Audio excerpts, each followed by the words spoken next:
Bom dia, ou boa tarde, boa noite, dependendo do lugar onde cada um se encontra.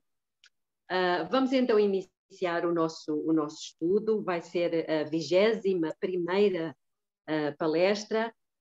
Como nós sabemos, subordinado ao tema Quem subsistirá entre os eleitos, escolhidos e fiéis? Os 144.000.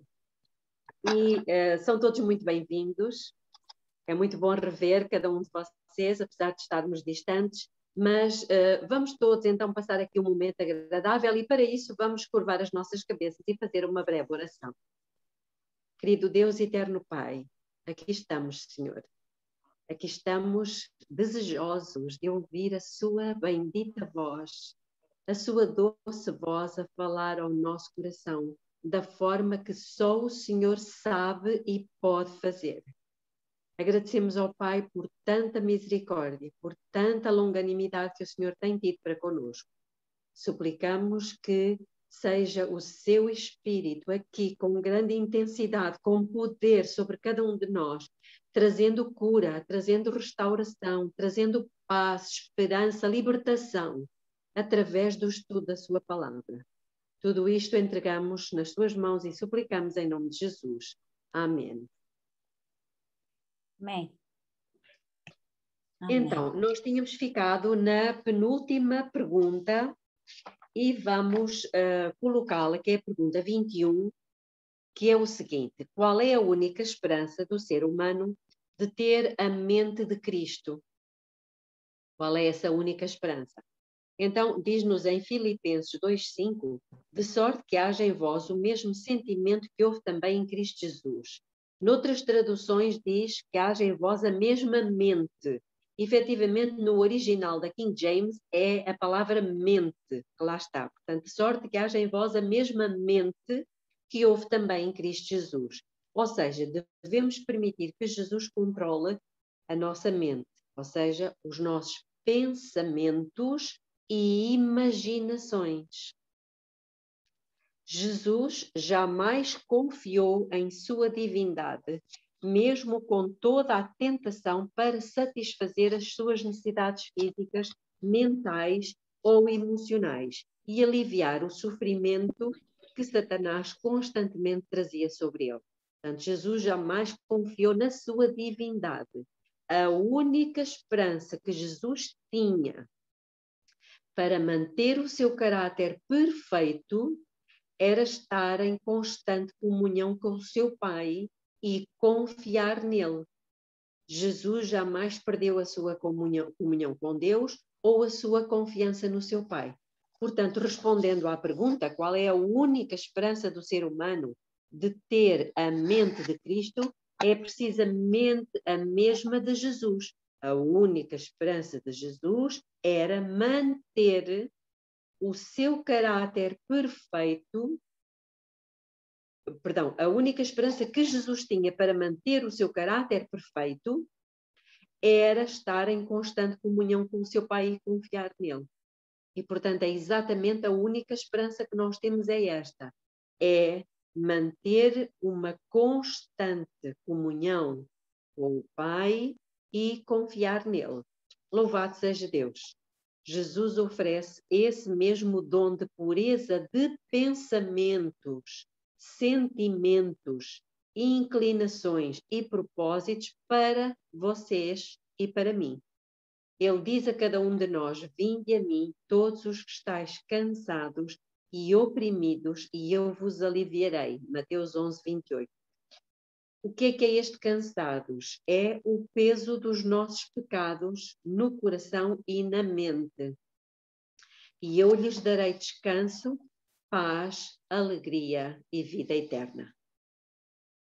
Pergunta 22. Por que é que uma compreensão correta da natureza de Cristo é fundamental para aqueles que são chamados a estar entre os 144.000? Por que será que precisamos ter uma compreensão correta da natureza de Cristo? Há muitos, mesmo em círculos cristãos, que acreditam que Cristo tinha literalmente as mesmas inclinações ao pecado que nós temos, os mesmos impulsos internos para o mal que nós temos. mas que ele confiava em seu Pai para vencer. Eles não acham que inclinações e impulsos sejam pecaminosos, porque acreditam que, embora Jesus os tivesse, ele sempre confiava em seu Pai para mantê-lo longe do pecado. Com base nesse raciocínio, tais pessoas acabam concluindo que, caso elas não cedam a esses desejos maus, se envolvendo em comportamentos pecaminosos, o templo da sua alma não precisa ser purificado. Mas não é assim. Não é assim, irmãos. Infelizmente, esses indivíduos não estarão preparados para o fechamento da porta da graça. É imprescindível que as nossas tendências, impulsos e desejos pecaminosos sejam purificados e apagados pelo sangue de Jesus antes que ele lance o incensário e proclame: quem é injusto, faça injustiça ainda. E quem é sujo, suje-se ainda. Estamos a falar de pecado, injustiça e sujidade. E quem é justo, faça justiça ainda. E quem é santo, seja santificado ainda. À semelhança de Cristo, não poderá haver absolutamente nada em nós que se curve ao pecado. Nós não poderemos saudar um Deus santo caso interiormente não estivermos purificados. Até este ponto, o sangue de Jesus, portanto, até ao momento em que nós vivemos, o sangue de Jesus tem coberto as nossas intenções, inclinações, tendências e impulsos para o mal, que são considerados pecados cometidos por ignorância. Ou seja, aqui, até este momento, Jesus tem coberto esses impulsos, tendências, ou seja, ele nos tem concedido uma coisa que é chamada perdão forense. É um perdão que é concedido durante um determinado período de tempo até que haja uma reabilitação do criminoso. Uma reabilitação total e completa do pecador. Então, o Senhor nos tem dado esse perdão forense, esse período de graça para que nós possamos ser reabilitados, restaurados novamente à sua imagem e semelhança. Entretanto, estes já não poderão continuar quando Jesus deixar o santuário e não mais pleitear em nosso favor. A justiça de Cristo não mais cobrirá qualquer impureza moral consciente ou inconsciente. À medida em que o buscarmos, ele promete nos revelar qualquer coisa em nosso caráter que precise ser purificada antes da sua volta. Diz o comentário bíblico: a obra de restauração jamais poderá ser completa a menos que sejam alcançadas as raízes do mal. Cá está as raízes, os impulsos, as inclinações, as tendências, as intenções. E numa outra citação da Ciência do Bom Viver diz que muitos têm que lutar contra as fortes tendências hereditárias para o mal. Mas quando diz que eles têm que lutar contra, não é para que elas continuem a prevalecer. Nós precisamos lutar e vencer.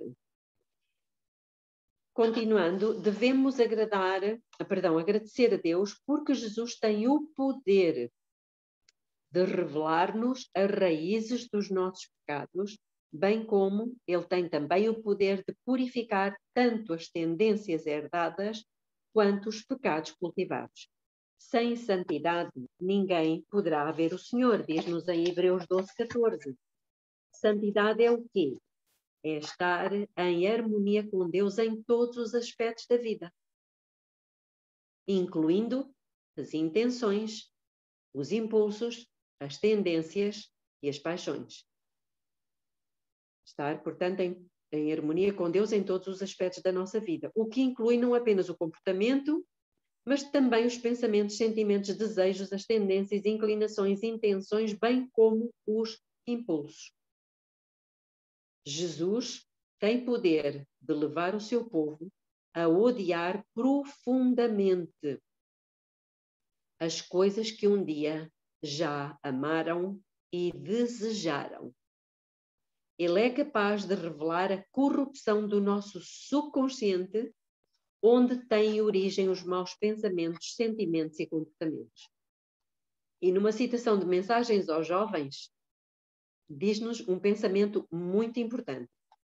Não há um impulso da nossa natureza, nenhuma faculdade da mente ou inclinação do coração que não necessita achar-se a todo instante sob a direção do Espírito de Deus. Portanto, Ellen White confirma que quer os impulsos, quer as inclinações do coração precisam estar constantemente sob a direção do Espírito de Deus.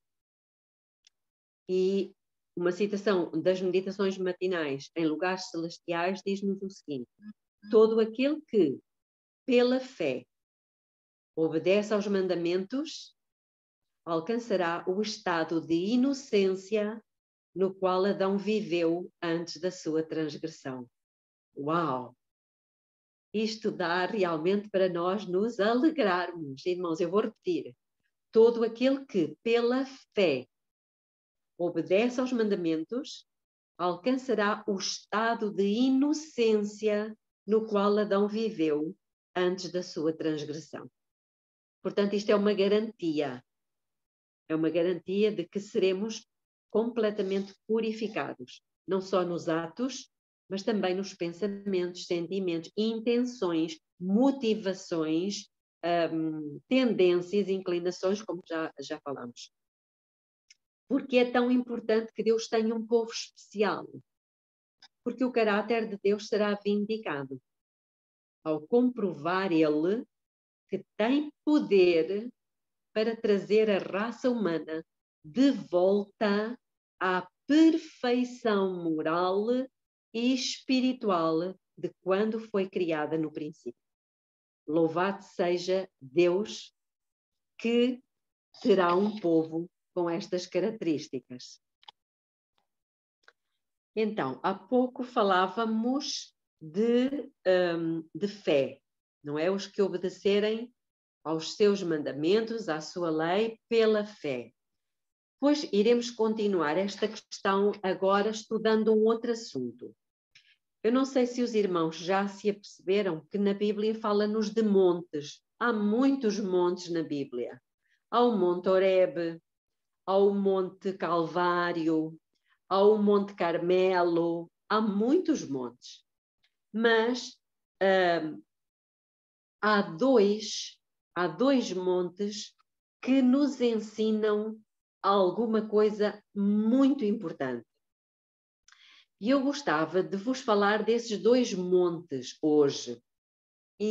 Porque esses dois montes, irmãos, ensinam-nos dois tipos de experiências muito diferentes na nossa caminhada cristã. Então, prestem atenção, porque os irmãos não têm o documento convosco, e talvez nunca tínhamos pensado nisto, e, portanto, talvez não fosse má ideia tomarem nota das citações. E comecemos, então, por abrir as nossas Bíblias no livro de Hebreus, no capítulo 12. E vamos ver aqui os dois montes. Se houver alguma questão, os irmãos podem intervir, está bem? Eu não consigo ver todos, mas o Nelinho irá ver e vai se colocar em ação. Ok, então vamos a Hebreus capítulo. Okay. Então vamos abrir em Hebreus capítulo 12 e vamos ver aqui estes dois montes, como eu disse, representam duas experiências diferentes dentro do cristianismo. Então vamos ler do versículo 18 ao versículo 21. E diz o seguinte: pois não tendes chegado ao monte palpável, aceso em fogo, e à escuridão, e às trevas, e à tempestade, e ao sonido da trombeta, e à voz das palavras, a qual os que a ouviram rogaram que não se lhes falasse mais, porque não podiam suportar o que se lhes mandava. Se até um animal tocar o monte, será apedrejado. E tão terrível era a visão que Moisés disse: estou todo atemorizado e trêmulo. Então, irmãos, aqui o apóstolo Paulo está-nos a falar que nós não chegamos à experiência de quê? Está a falar de que monte? Sinai? O Monte Sinai, exatamente. Como nós já vimos aqui, ele dá algumas características. Era um monte palpável, trevas, era terrível, provocava medo, havia escuridão, o sonido da trombeta. Então ele diz, vocês não chegaram aqui ao Monte Sinai. Agora vamos ver o segundo monte, versículo 22 a 24. Mas, diz ele, vocês têm chegado ao Monte Sião, à cidade do Deus vivo, à Jerusalém celestial, a miríades de anjos, à universal Assembleia e Igreja dos primogênitos inscritos nos céus, e a Deus, o juiz de todos, e aos espíritos dos justos aperfeiçoados, e a Jesus, o mediador de um novo pacto, e ao sangue da aspersão, que fala melhor do que o de Abel. Então temos aqui uma experiência completamente diferente. Fala que é celestial, a Igreja Universal, os justos aperfeiçoados. Esta palavrinha é importante. Então o apóstolo Paulo está precisamente a dizer que nós não chegamos à experiência do Monte Sinai, mas que chegamos à experiência do Monte Sião. O que é que ele quer dizer com isto? Bom, ele diz a mesma coisa, só que por outras palavras, num outro texto, que nós vamos ler agora outra vez também. E encontra-se esse texto em Gálatas, no capítulo 4. É um texto que eu pessoalmente gosto muito, porque é uma alegoria. Então vamos a Gálatas, capítulo 4. Vamos ler o versículo. Não vamos ler tudo, mas vamos ler, aliás, vamos ler do versículo 21 ao 31, que é o que nos interessa aqui. E diz assim: dizei-me os que quereis estar debaixo da lei, não ouvis vós a lei? Porque está escrito que Abraão teve 2 filhos, um da escrava, Gálatas 4, 22, um da escrava e outro da livre. Todavia, o que era da escrava nasceu segundo a carne, mas o que era da livre nasceu da promessa. O que se entende por alegoria é como se fosse uma parábola. O que se entende por alegoria? Pois essas mulheres são 2 pactos, ou duas alianças. Um do Monte Sinai, estão a ver aqui, que dá à luz filhos para a escravidão, e é Agar. Ora, esta Agar é o Monte Sinai na Arábia e corresponde à Jerusalém atual, que é escrava com os seus filhos. Mas a Jerusalém que é de cima é livre, a qual é nossa mãe. Pois está escrito: alegra-te, estéril, que não dás à luz, esforça-te e clama, tu que não estás de parto, porque mais são os filhos da desolada do que os da que tem marido. Ora, vós, irmãos, sois filhos da promessa, como Isaque. Mas, como naquele tempo, o que nasceu segundo a carne, que era o Ismael, perseguia ao que nasceu segundo o Espírito. Assim é também agora. Que diz, porém, a Escritura: lança fora a escrava e o seu filho, porque de modo algum o filho da escrava herdará com o filho da livre. Pelo que, irmãos, não somos filhos da escrava, mas filhos da livre. O que é que isto tem a ver com os 2 montes? São exatamente duas imagens do mesmo conceito. Hebreus diz-nos que nós não temos chegado ao Monte Sinai. Ou seja, alguma coisa que é palpável, mas é terrível, com fogo, escuridão e medo. Gálatas, falando da mesma experiência, diz que essa experiência dá filhos, essa experiência do Monte Sinai dá filhos para a escravidão. Ou seja, Paulo diz que o Monte Sinai é uma experiência religiosa que traz escravidão e medo. Por quê? É que essa experiência religiosa baseia-se em alguma coisa que os irmãos vão ler. Vamos lá para a experiência do Monte Sinai. Isso encontra-se em Êxodo, no capítulo 19, no versículo 8. Êxodo 19, versículo 8. E eu vou ler, e diz o seguinte: ao que todo o povo respondeu a uma voz. E o que é que o povo disse? Tudo que o Senhor tem falado.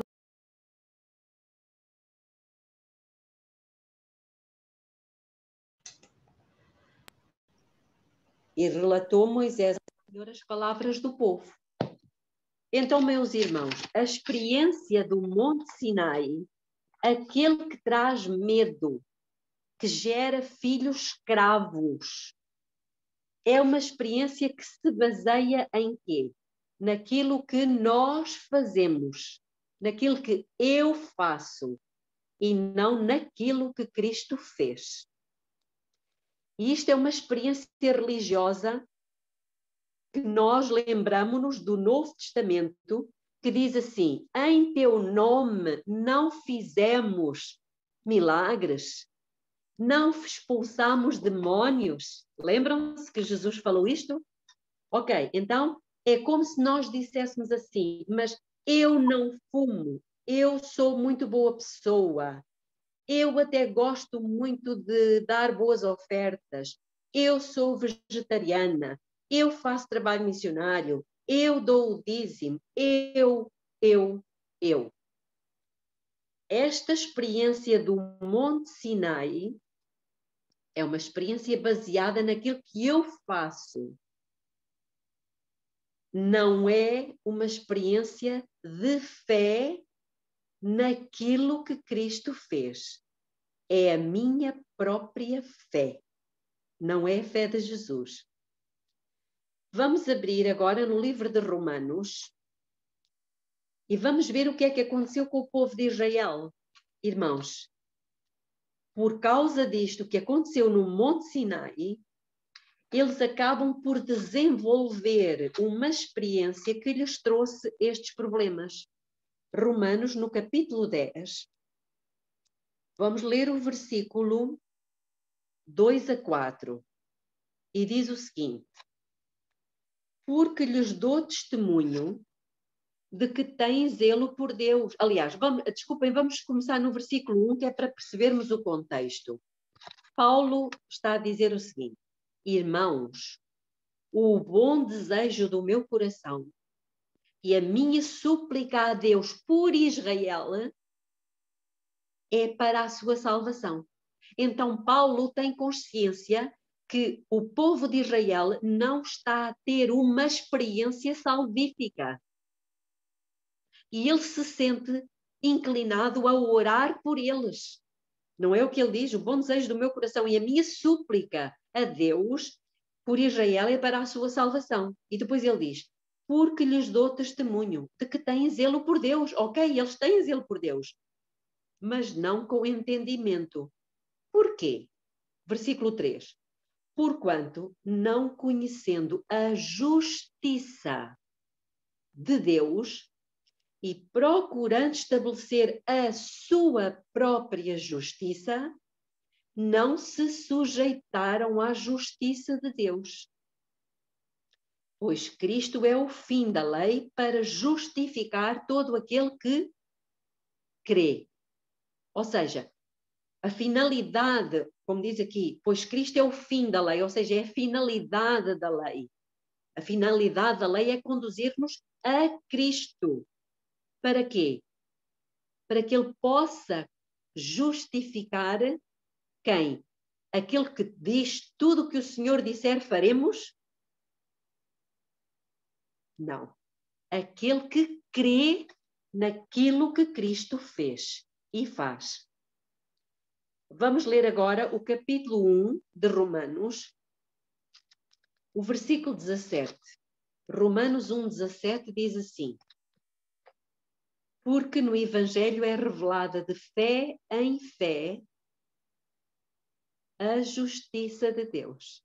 Como está escrito, mas o justo viverá da fé. Irmãos, então, no Evangelho é revelada o quê? A justiça de Deus, não é a nossa própria justiça. Não são as boas coisas que eu faço e que, por sua vez, geram escravos e trazem medo, porque eu estou baseada na minha justiça, nas coisas boas. Eu até sou boa pessoa, até ajudo tanta gente, até prego bem. Não, irmãos, não é esta a experiência. Voltemos a Romanos, mas agora ao capítulo 9, versículo 30 ao versículo 33. 9, 30 a 33. E ele pergunta: o que diremos, pois? Reparem o que é que ele diz. Que os gentios que não buscavam a justiça alcançaram a justiça, mas a que vem da fé. Os gentios alcançaram a justiça que vem da fé. Mas Israel, buscando a lei da justiça, não atingiu esta lei. Por quê? Ele pergunta. Porque não a buscavam pela fé, mas como que pelas obras. Não fizemos isto, não fizemos aquilo, pelas obras, e tropeçaram na pedra de tropeço. Versículo 33. Como está escrito, eu ponho em Sião uma pedra de tropeço e uma rocha de escândalo, e quem nela crer, não será confundido. Então aqui fala-nos claramente que a justiça de Deus se estabelece pela fé. Mas em Hebreus 12, no versículo 22 ao 24, a experiência religiosa já é diferente. É uma experiência de fé. É uma experiência de fé, mas de fé, a fé de Jesus. Então vamos abrir novamente em Gálatas, capítulo 4, e vamos ler novamente Gálatas 4, versículo 26 a 28.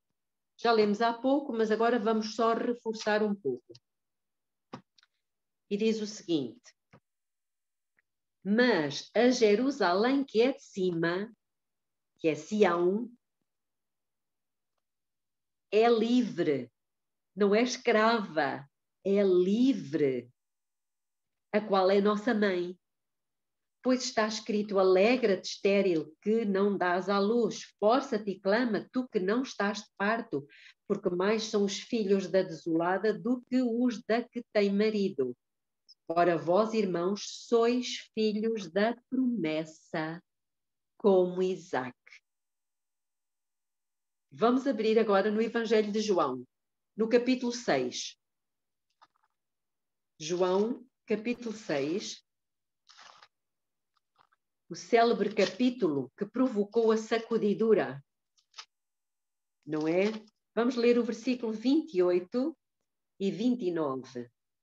E diz o seguinte: perguntaram-lhe, pois, o que havemos de fazer? Lá está outra vez. O que é que havemos de fazer? A experiência do Monte Sinai. Tudo o que o Senhor tem falado, faremos. O que havemos de fazer para praticar as obras de Deus? Oh, irmãos, é a mesma coisa. Jesus lhe respondeu: a obra de Deus é esta, que creiais naquele que ele enviou. Então, irmãos, a experiência do Monte Sião não é o que eu faço. É a fé que eu tenho naquele que fez. Essa experiência religiosa baseia-se, irmãos, naquilo que Jesus já fez. Esses são os que alcançam a justiça que vem pela fé. E o que é que Jesus já fez? Fez tudo. Ele já nos salvou, ele já pagou o preço do resgate. Vamos abrir em Jó, no capítulo 33, no versículo 24. Jó 33, versículo 24. Ele diz-nos aqui alguma coisa muito bonita. Jó já conhecia estas coisas. Então, Jó 33, 24 diz assim: então terá compaixão dele e lhe dirá: livra-o, para que não desça à cova. Já achei resgate. Então, irmãos, isto nos dá muita paz, porque já foi encontrado resgate. Quem é que pagou o resgate? Jesus, o nosso resgate, e por isso nós hoje somos livres. Mas quando nós começamos a dizer ou a pensar, eu não consigo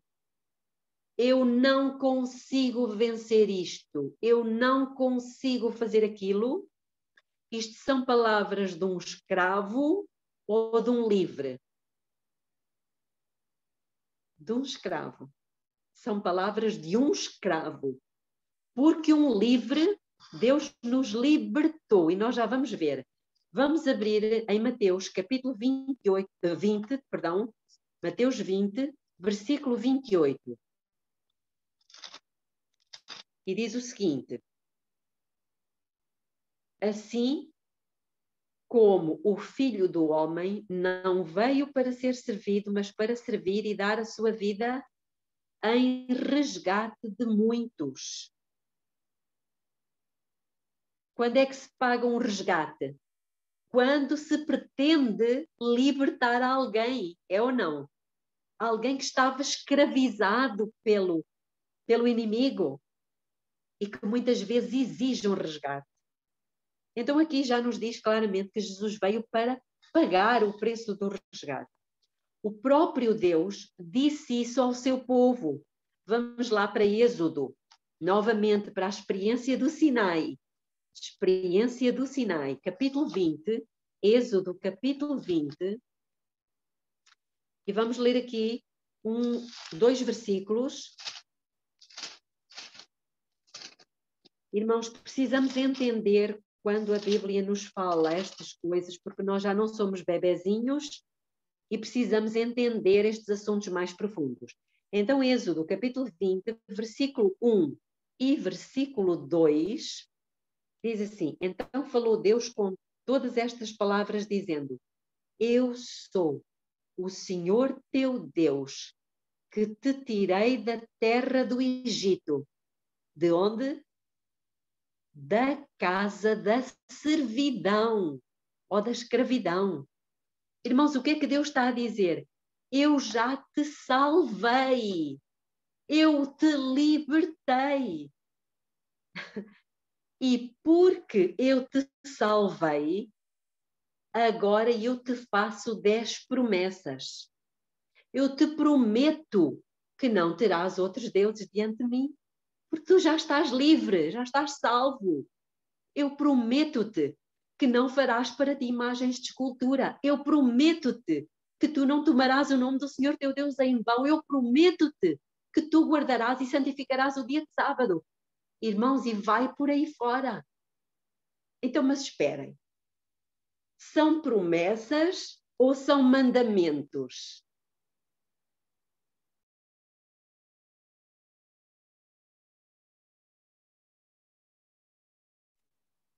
São promessas ou são mandamentos? Claro. Os mandamentos são promessas. Sabem que eu até a outra semana eu não tinha entendido isto. Mas Deus é bom. Deus abre-nos assim, quando nós entramos no santuário, na experiência com Ele, Ele abre, Ele dá luz. Então, no livro Parábolas de Jesus, no capítulo 25, na página 176.4, diz assim: todas as suas ordens são promessas habilitadoras. Uau! Então, ordens são mandamentos, não são? Ou mandamentos são ordens. Mas Deus aqui está a dizer que todas as suas ordens são promessas habilitadoras. Talvez isto seja um conceito, irmãos, um bocadinho diferente daquele a que nós estamos habituados relativamente aos mandamentos. É ou não? Talvez seja. Mas o que é que diz novamente em Êxodo 20? Eu sou o Senhor, teu Deus, que te salvei da escravidão. Eu te libertei do faraó, de Satanás, do pecado. Era como se Deus dissesse assim: eu sou o Senhor que te salvei.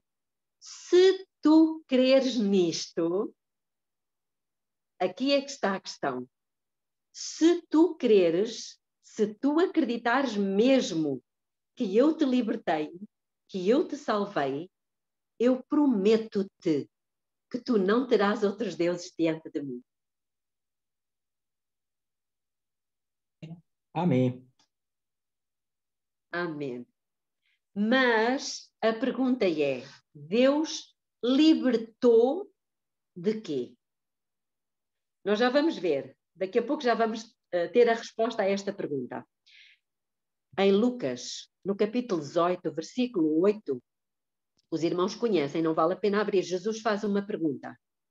Quando o Filho do Homem vier, porventura encontrará esta fé? É a pergunta que Jesus faz. Porventura encontrará este tipo de fé? Ellen White, no livro Evangelismo, no capítulo 7, na página 191.1, 191.1, na primeira parte, diz assim: o Salvador crucificado deve aparecer em sua eficaz obra, como o Cordeiro sacrificado sentado no trono, para dispensar as inestimáveis bênçãos do concerto. Fixem a expressão. Portanto, Jesus, não é, o Salvador crucificado, não é, deve aparecer na sua eficaz obra, como o Cordeiro sacrificado sentado no trono, para dispensar as inestimáveis bênçãos do concerto, vírgula, os benefícios da sua morte concedida a cada alma que nele cresce. Então, reparem, quais são as bênçãos do concerto ou da aliança? Quais são os benefícios da sua morte? Sabem quais são? São as tais promessas habilitadoras. Todas as suas ordens são promessas habilitadoras. A alma que nele cresce. Então precisamos crer, irmãos, mas crer de coração naquilo que ele diz. Então precisamos realmente ter este tipo de fé. E ela continua. A mensagem do Evangelho, da sua graça, devia ser dada à Igreja em linhas claras e distintas, para que não mais o mundo dissesse que os adventistas do sétimo dia falam na lei, mas não ensinam a Cristo nem nele creem.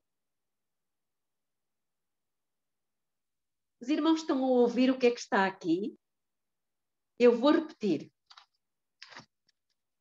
No livro Evangelismo, capítulo 7, a mensagem do Evangelho da sua graça devia ser dada à Igreja Não é o mundo, é a igreja, em linhas claras e distintas, para que não mais o mundo dissesse que os adventistas do sétimo dia falam na lei, mas não ensinam a Cristo, nem nele creem. E ela continua, no parágrafo 2. A eficácia do sangue de Cristo devia ser apresentada ao povo com vigor e poder para que a sua fé, a nossa fé, se pudesse apropriar dos seus méritos. Oh, irmãos, sem isto, nós não entramos lá. Nós precisamos apoderar-nos, apropriar-nos dos seus méritos, das bênçãos que ele conseguiu com a sua morte. A fé que crê nas promessas. Esta foi a fé de Abraão, a fé de Jacó e a fé de Jesus. Esta é a experiência religiosa, não é do Monte Sinai, é do Monte Sião. Aquela que crê naquilo que Cristo fez e naquilo que Ele pode fazer em nós ao dar-nos a vitória sobre qualquer pecado, ou hábito, ou vício, ou inclinação, ou impulso. Esta é a fé. Então vamos aqui rapidamente ver a experiência do Abraão, do Jacó e de Jesus. Pode ser? E já vamos caminhando para o fim. Então a experiência de Abraão, não vale a pena, nós temos estudado sobre isso bastante, mas diz-nos no capítulo 15, no versículo 6, que e creu Abraão em Deus e isso lhe foi imputado como justiça. Então, há pouquinho falávamos daqui da justiça, que os israelitas não alcançaram, porque procuravam a justiça que vem pelas obras, naquilo que eu faço, ok? Então, Deus diz que o Abraão creu e que por isso ele foi considerado justo pela fé. Mas eu faço a pergunta: como é que ele, depois de ser considerado justo pelo próprio Deus, no capítulo 15, chegamos ao capítulo 16 e ele adultera. E ao capítulo 20 e ele volta a mentir, na mesma mentira que já tinha mentido antes. Então, mas Abraão não era justo? Irmãos, Abraão não era justo? Era ou não? Ele era, mas ele cometeu o mesmo pecado da Eva. Foi enganado, a mulher dele instigou ele a ter um filho com a escrava. Pois é, mas ele pecou. E pecou conscientemente. Ele não foi obrigado. Não foi obrigado. Só que, irmãos, nós temos uns conceitos, eu falo por mim, uns conceitos um bocadinho distorcidos das coisas. É que Provérbios, no capítulo 24, no versículo 16, diz que 7 vezes cai o justo. Ele não deixa de ser justo. E eu não estou com isto a dizer que nós agora vamos cair e continuaremos a ser justos. Não é isto que eu estou a dizer. Já lá vamos ver o que é que Deus nos diz. Mas animem-se, porque 7 vezes cai o justo e 7 vezes se levanta. Então, vamos ver como é que isto aconteceu. Como é que vamos explicar isto? Nós não vamos explicar nada, mas o Tiago vai explicar o que é que aconteceu aqui com Abraão. Vamos a Tiago, ao capítulo 2, ao versículo 20 e 24. Então, Tiago, capítulo 2, do versículo 20 ao versículo 24. E eu vou ler. E diz-nos o seguinte: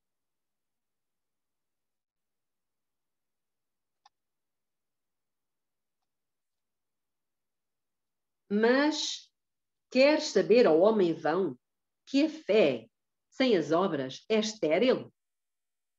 Porventura não foi pelas obras que o nosso pai Abraão foi justificado? Uau! Então, mas não é pela fé. Então agora Tiago está-nos aqui a dizer que somos justificados pelas obras. Em que é que ficamos? Quando ofereceu sobre o altar o seu filho Isaque, uau! Versículo 22.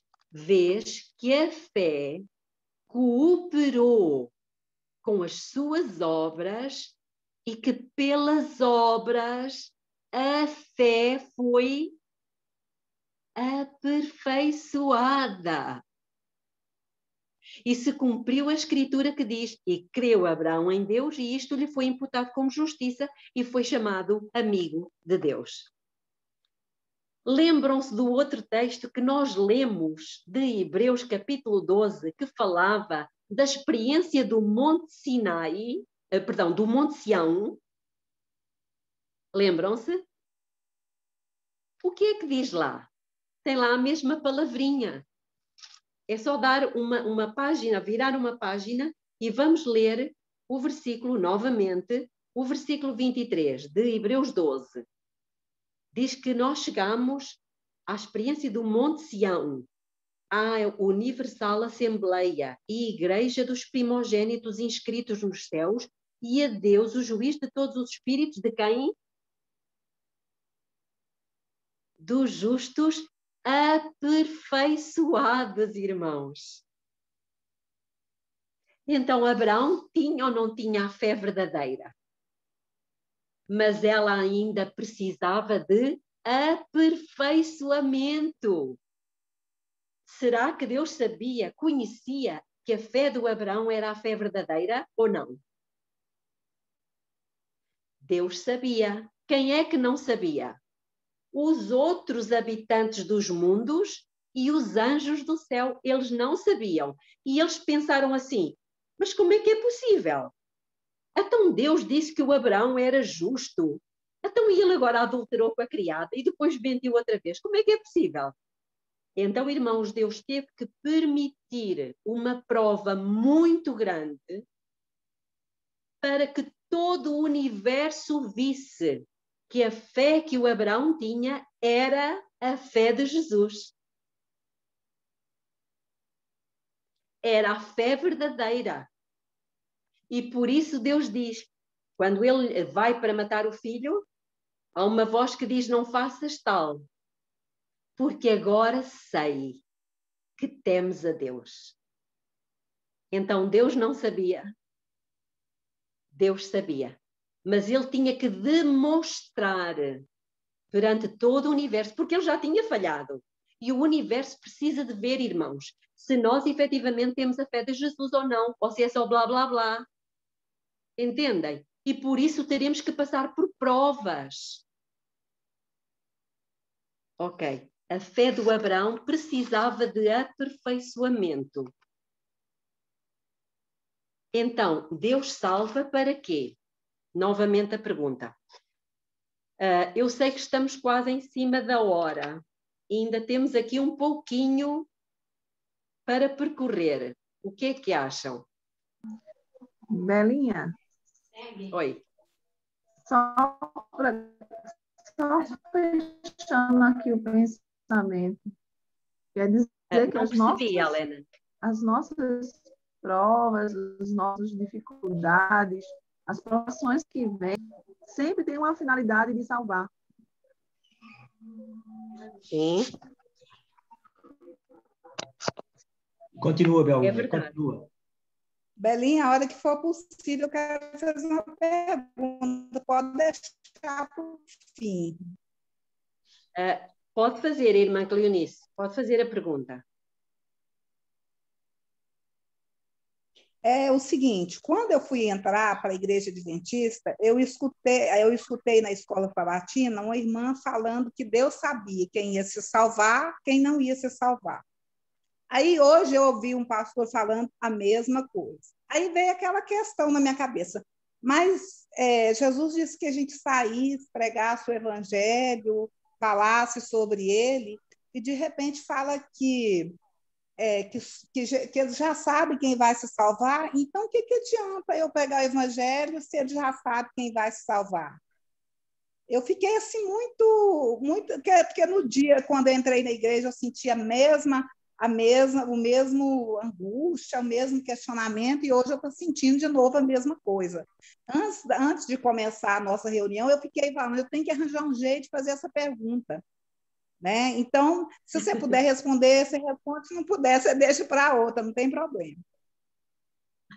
Ok, irmã, nós podemos responder a essa pergunta sim, mas se não se importa, eu vou deixar ou para o final, para não perdermos a sequência, pode ser, ou para o próximo estudo, mas é muito fácil a resposta. Ok, então, vamos então para a experiência de Jacó. Já vimos a experiência de Abraão, eu gostava de terminar este estudo hoje, mas vamos para a experiência de Jacó. Todos nós conhecemos a experiência de Jacó, não vale a pena nós estarmos a repetir tudo. Vamos para o livro de Gênesis, o capítulo 27, e aqui sim eu quero que abram, eu peço que os irmãos abram, por favor, capítulo 27. Nós sabemos o que é que o Jacó fez. Ele mentiu, ele enganou o seu pai, ele roubou a bênção da primogenitura, e sabemos que o seu irmão Esaú ficou muito zangado. Então, no versículo 41, diz assim, Gênesis 27, 41. Esaú, pois, odiava a Jacó, por causa da bênção com que o seu pai o tinha abençoado, e disse consigo, vem chegando os dias do luto por meu pai, então hei de matar Jacó, meu irmão. Vamos ao capítulo 28. Vamos ler o versículo 10. Partiu, pois, Jacó de Beerseba e se foi em direção a Harã.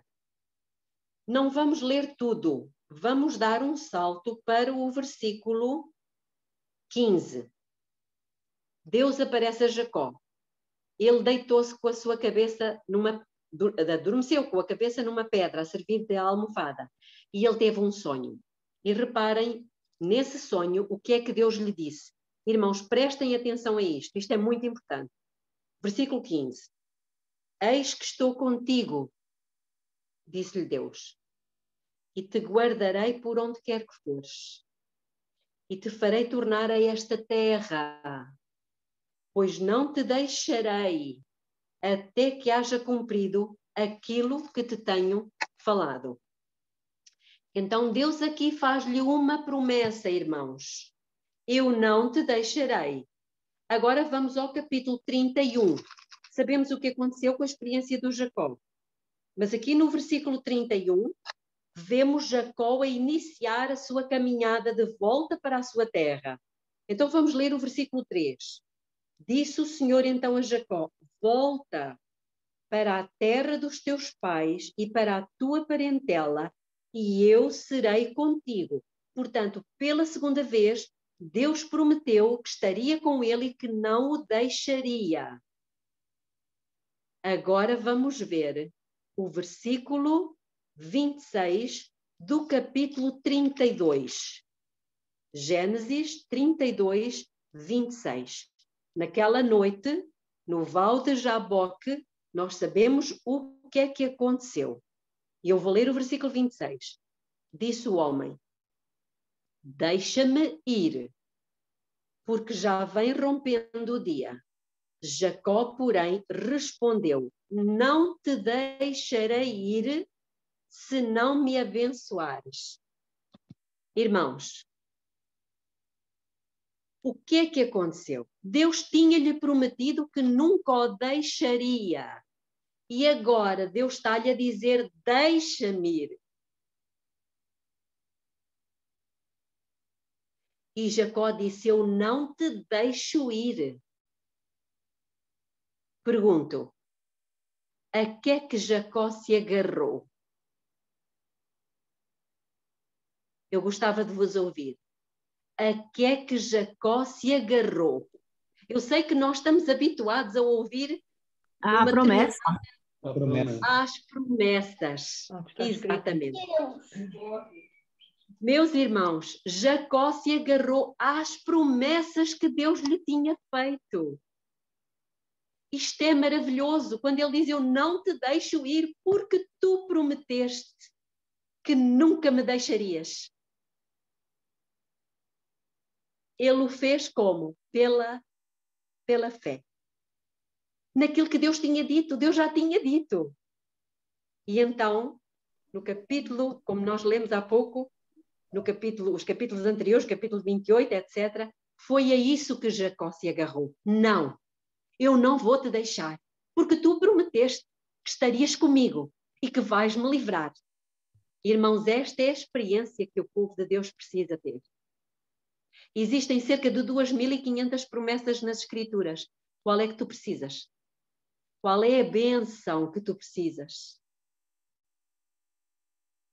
Belinha, Eu não e falo, o que ele passou também, o que ele viveu, era uma prova, não? Para ver se ele tinha a fé, se ele acreditava nas promessas. Exatamente, exatamente, irmã. Então, por isso é que Deus diz que o povo de Deus no fim dos tempos irá passar um tempo de angústia de Jacó. Jacó, nós precisamos, como lemos no início, nos apropriarmos das promessas, porque todas as suas ordens são promessas habilitadoras, irmãos. Isto é muito importante. No livro é uma carta 2, de 1903, diz: Jacó lutou com o anjo e prevaleceu. Pelo arrependimento, humilhação e entrega de si mesmo, este pecaminoso e falível mortal prevaleceu com a majestade do céu. Firmara as suas mãos trêmulas nas promessas de Deus. Irmãos, olhem isto, firmou as suas mãos trêmulas nas promessas de Deus, e o coração do amor infinito não podia recusar o rogo do pecador. Que ninguém desanime de obter a vitória. A vitória é certa quando o eu está rendido a Deus. Oh, irmãos, não desanimem. Se ainda sentem que... É a primeira vez que eu vejo alguém pegar pela palavra. Exatamente. Isto, Ele pegou pela palavra de Deus. Olha, você prometeu, você não vai não, porque você prometeu. Exatamente. Então, já vimos a experiência do Abraão, já vimos a experiência do Jacó, que foi a experiência do Monte Sião, que liberta os filhos, não os traz nas trevas, não os traz na escravidão. Mas agora vamos para a experiência de Jesus. E então, na experiência de Jesus, no Desejado de Todas as Nações, no capítulo 13, na página 81.4, diz: Jesus obteve a vitória por meio de submissão e fé em Deus. Uau! Jesus venceu pela fé. E Apocalipse capítulo 3, versículo 21 diz que ao que vencer, assim como eu venci. É Jesus que está a dizer. E como é que Jesus venceu? Pela fé. Pela fé em quê, irmãos? Fé na palavra do Pai. Na palavra do Pai. Mas qual palavra do Pai? Irmãos, meus queridos irmãos, ele agarrou-se a muitas coisas do Pai, mas uma delas ele agarrou-se de certeza absoluta. E isso encontra-se em Isaías. Vamos abrir em Isaías capítulo 53 e vamos ler alguma coisa. Lembrem-se disto. Jesus agarrou-se a isto e pela fé ele suportou. Vamos ler o versículo 10. Todavia foi da vontade do Senhor esmagá-lo, fazendo-o enfermar. Vou fazer aqui uma pausa. Jesus já conhecia esta palavra de Isaías ou não? Conhecia, mas não era porque ele era divino. Ele conhecia estas palavras porque Maria, a sua mãe, lhe ensinou e lhe disse que isto que estava escrito aqui era falar dele. E ele acreditou que era dele que estava a falar. Então diz: todavia foi da vontade do Senhor esmagá-lo e fazê-lo enfermar, quando ele se puser como oferta pelo pecado. Portanto, ele já sabia, que estava escrito acerca dele, que ele iria ter que se colocar como oferta, ele iria ter que morrer pelo pecado. Verá a sua posteridade, prolongará os seus dias e a vontade do Senhor prosperará nas suas mãos. E depois o versículo 11 diz: ele verá o fruto do trabalho da sua alma e ficará satisfeito. Irmãos, Jesus, pela fé, sabia que todo o sacrifício, que toda a luta, que todo o sofrimento pelo qual ele estava a passar, ia dar fruto. Sabem qual é o fruto?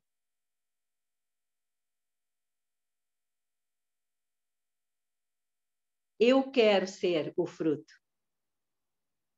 Irmãos, o fruto são vocês. O fruto somos nós, irmãos. Nós somos o fruto do trabalho, do sacrifício de Jesus. Ele vai olhar para nós e vai dizer: valeu a pena. Valeu a pena. Não podemos, irmãos, não podemos decepcioná-lo. Foi muito sacrifício. Então, Jesus foi pela fé na palavra do Pai que ele venceu. Jesus sabia que pouquíssimas pessoas acreditariam na sua palavra. Lucas 18:8. Mas que palavras é que Jesus disse? Irmãos, por exemplo, ele disse em Romanos 6:8 que nós já morremos com Cristo.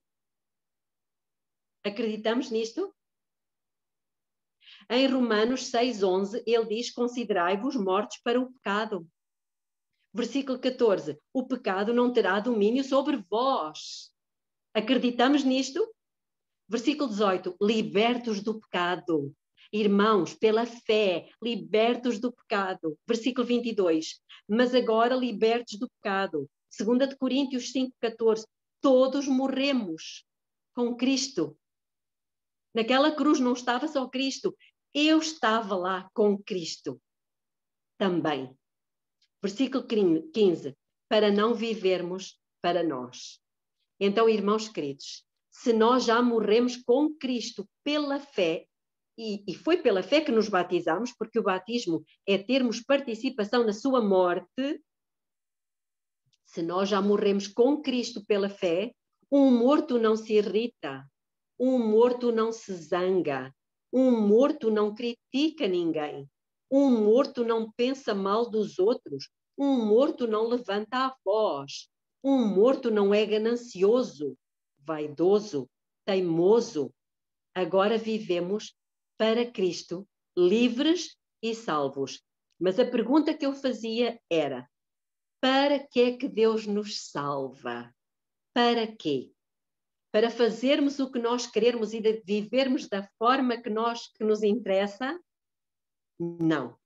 Em Romanos 1, capítulo 1, versículo 5, e Romanos 16, versículo 26, diz que ele nos salvou para a obediência da fé.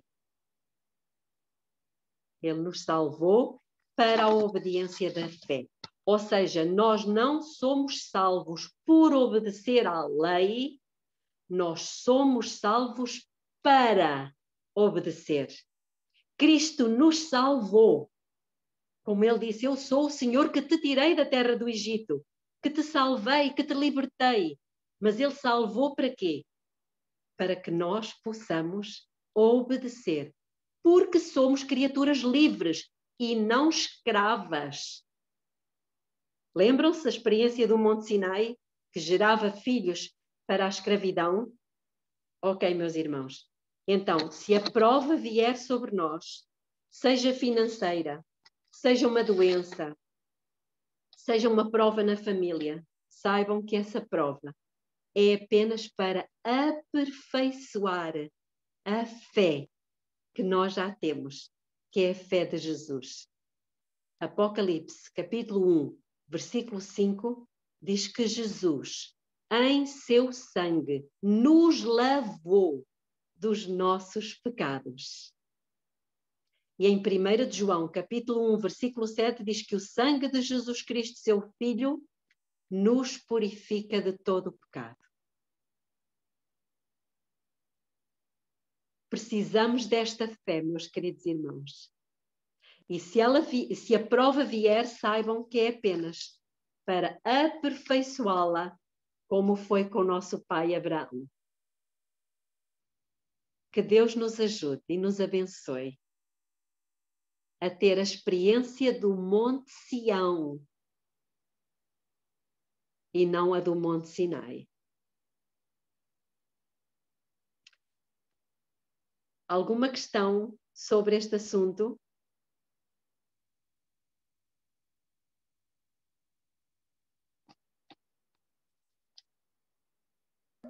Nos últimos dias, Belinha, o Espírito Santo de Deus vai sair da terra. Nós vamos estar vulneráveis a toda atuação do mal. E o que vai nos sobrar? A fé. Por isso, tamanha importância foi esse estudo de hoje, porque até a nossa oração aparentemente não será ouvida. O Senhor está ouvindo, mas Ele não vai poder responder como Ele responde hoje.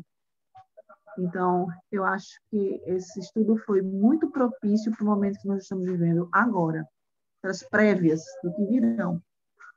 Exato. E só para fechar, respondendo à irmã Cleonice, eu posso dizer o seguinte, irmã, pelo entendimento que eu tenho, é certo que o Senhor sabe todas as coisas. Ele também sabia que Judas iria ser o traidor. Ele sabia que era aquele que o iria entregar para ele ser crucificado. Mas até ao fim, ele o chamou de amigo. Ele comeu com ele. Ele fez tudo para que não fique perante o universo nenhuma dúvida de que se alguém se perder, não será certamente porque Deus deixou de fazer o que quer que seja, ainda que saiba que a pessoa pode perder-se. Todos irão dizer, até os próprios ímpios, que se vão perder, até o próprio Satanás, no fim, ele vai verbalizar e vai dizer: Deus é justo. Porque ele fez tudo, tudo, tudo, tudo. Mesmo sabendo que eu iria fazer isto e isto e isto. Então, até o próprio Satanás vai reconhecer que Deus é justo.